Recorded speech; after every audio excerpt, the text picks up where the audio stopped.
अस्सलाम वालेकुम everyone, welcome back to my YouTube channel. This is me doctor Mahanoor साहब।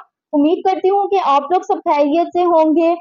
तो आज हम जिस मेडिसिन का, जिस इंजेक्शन का रिव्यू आपके साथ शेयर करने लगे हैं, वो हमारे पास है एमेटेट, जिसे टीटी का इंजेक्शन या टेटनस का इंजेक्शन भी कहते हैं, हवासी टीका भी कहते हैं, जो कि प्रेगनेंसी में लगाया जाता है। इसको किस तरह से लगवाना है, क्या क्या इसके फवाइद हैं, किन केसेस में हम इसे यूज कर सकते हैं, each and everything we will discuss in this video. So video start करने से पहले अगर आप मेरे चैनल पर न्यू हैं तो मेरे चैनल को सब्सक्राइब कर लें और बेल आइकन का बटन जरूर प्रेस कर लीजिएगा ताकि मेरी आने वाली तमाम वीडियोस के नोटिफिकेशन आपको मिल सके। तो स्टार्ट करते हैं अपनी वीडियो को। जो एमेटेट का इंजेक्शन है, जिसे हम टेटनस का इंजेक्शन कहते हैं, ये हम कब लगवा सकते हैं? जब भी कोई रोड एक्सीडेंट हुआ है, आप किसी जगह गिर गए हैं, वहां पर डस्ट है, सोइल प्रेजेंट है, इसके अलावा अगर कोई जंग वाला कील आपको चुभ गया है, उस केस में आपको टेटनस का, टीटी का इंजेक्शन लगवाना बहुत ज्यादा जरूरी है। बिकॉज हमारे इन्वायरमेंट में जहां पर भी डस्ट होती है वहां पर एक बैक्टीरिया प्रेजेंट होता है, जिसे हम कहते हैं क्लोस्ट्रीडियम टेटिनाइड। अगर वो आपकी बॉडी में चला जाता है और आप टेटनस का इंजेक्शन नहीं लगवाते हैं तो ये आपको डिफरेंट कॉम्प्लिकेशंस फेस करनी पड़ेंगी और उसके बाद इसका कोई क्योर नहीं होता। अगर आप पहले इसको इंजेक्शन लगवा लेंगे तो आप बहुत से मसाइल से बच सकते हैं। अब वो कौन से मसाइल हो सकते हैं?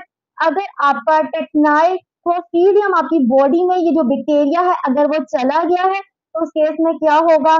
आपके जो जोश हैं वो लॉक हो जाएंगे, जिसकी वजह से खाने पीने में दुश्वारी होगी, मसल स्टिफनेस हो जाएगी, इनवॉलेंट्री मसल स्पैज्म हो जाएगा, फीवर रहेगा, स्वेटिंग होगी और बहुत से मसाइल का सामना करना पड़ सकता है पेशेंट को। सो इसलिए हमें जब भी हमारे रोड एक्सीडेंट हुआ है, हमें कोई भी खराश आई है, रगड़ आई है, कोई डीप वाउंड हो गया, अगर किसी डॉग ने काट लिया है तो तब हमें ये इंजेक्शन लगवाना बहुत ज्यादा जरूरी है। इसके अलावा हम इसकी वैक्सीनेशन भी करवा सकते हैं। इसके टोटल 5 इंजेक्शन होते हैं जो आपने लगवाने होते हैं वक्फे वक्फे के बाद। इसके अलावा हम इसे प्रेगनेंसी में भी लगवाते हैं, जिसे हम हिफाजती टीके कहते हैं। आपको पता है during pregnancy, during delivery different instruments का यूज किया जा रहा होता है। अगर उस इंस्ट्रूमेंट पर कोई बैक्टीरिया, कोई जर्म लगा हुआ है तो वो अगर फीमेल की बॉडी में चल जाता है तो वो डिफरेंट कॉम्प्लिकेशंस हो सकती हैं फीमेल को। इसके अलावा बेबी की प्रिवेंशन के लिए भी ये इंजेक्शन लगवाना बहुत ज्यादा जरूरी होता है, ताकि इन केस अगर कोई जर्म बॉडी में चला भी गया है तो फीमेल की बॉडी उसे ओवरकम कर ले, हमारी इम्यूनिटी जो है ऑलरेडी एक्टिव हो, इम्यून सिस्टम को बूस्ट अप कर देते हैं ये हिफाजती टीके।